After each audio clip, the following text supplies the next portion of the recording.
Hello and welcome to my knife channel. Well, this one we're going to talk about the angle. Sorry, I bumped this thing again. The angle that you set your edge of your knife on. Now, most knives have a primary and a secondary grind. This one's like a flat grind, so it's going all the way from the wedge all the way down, and then there's a secondary angle right here is the edge. Now this one actually has three if you look at it. You see that light reflecting off on the edge right there, and then there's another one right there. So when somebody was grinding this thing, they kind of like changed their angles. And on this side it's not bad, but then when he got up here, it really got thin. So what happens is you set your different angles for the different tasks that you're going to do, like a razor or something like that you're going to cut a lot with. You set the angle to 17 or 25 degrees. Here's a 17 degree angle, so you can see how thin that is. This is a 20 and a 30 and a 35.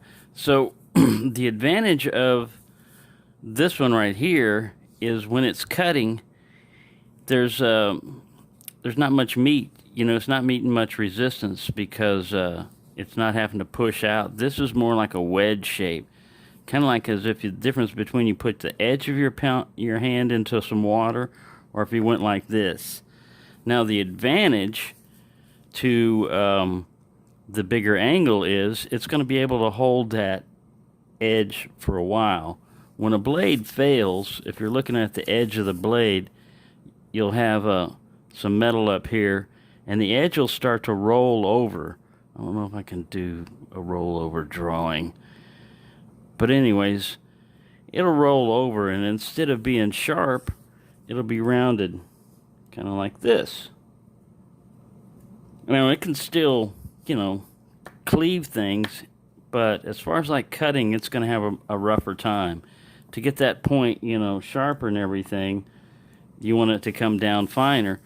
The problem is depending on what you're cutting. I mean, if you're just going against paper and not really rough stuff and everything, then a small angle will work really fine. It has less material supporting that edge, so it's going to roll over. I guess this angle would be better to look at. All right, so this is the edge right here, and a rollover would be like this material just starts going over here. You'll start seeing a little burr. You can actually feel it in your finger. Sometimes, if the edge is really thin, like this one right here, you can go with a thinner edge if you've got stronger steel, to support that. But if it starts to bend, just think of this like aluminum foil down here. If this was aluminum foil, it'd bend pretty easy. But you put steel in there, it's going to be able to support that edge a lot, longer. Anyway, looking at most edges on these, now when you go to, you can determine what angle it is, by getting one of these gauges or something like that, and you're putting the knife in there and just trying to match up the angle of that edge grind on the gauge.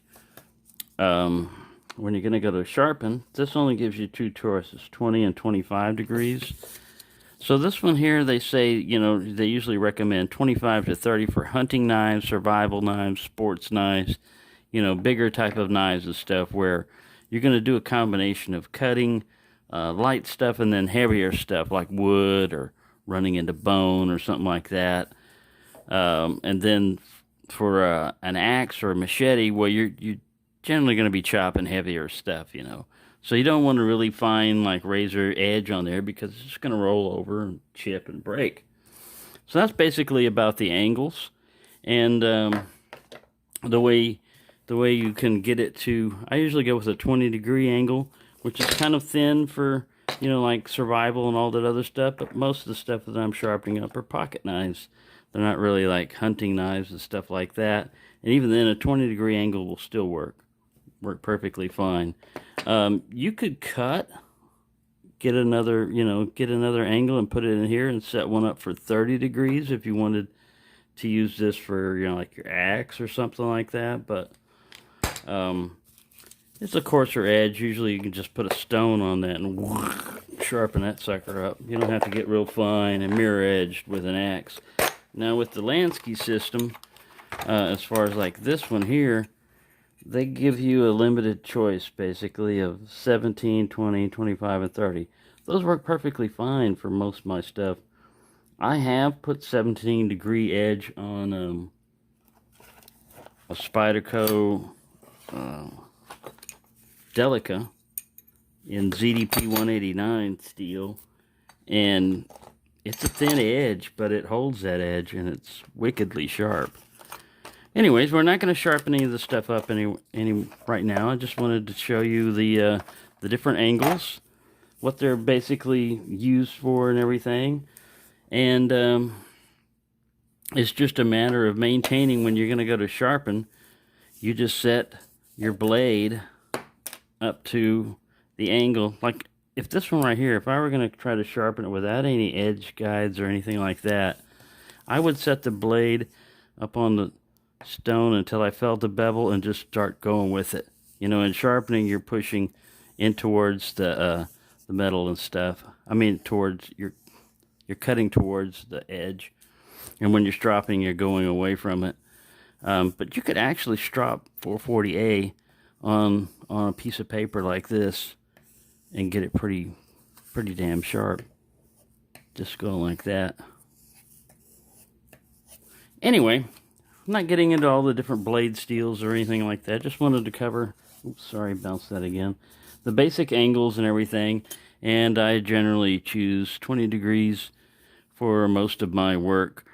And if you're getting a knife and you want to fix something like this, you would have to basically reprofile it. I would set it up for 20 degrees and just go through and straighten that whole edge up right there. Let's look at this other edge right here. That's not bad. See, even it narrows that up there a little bit. Even an uneven edge like that can still cut. See, it works all right, but you just get a little. This one's because it hasn't been honed. You get a little. Let's see if we can strop it. Hone it. See if that helps. Doesn't have to be super exact. If you roll your edge up too much, you're going to basically roll the steel over. Let's see if that makes any difference. Yeah, not too bad. There's still a little hang up in there. You can see where the paper grabs. That'll usually tell you right where you need to work on the edge. But anyways, just thought I'd cover that with you. Thanks for watching.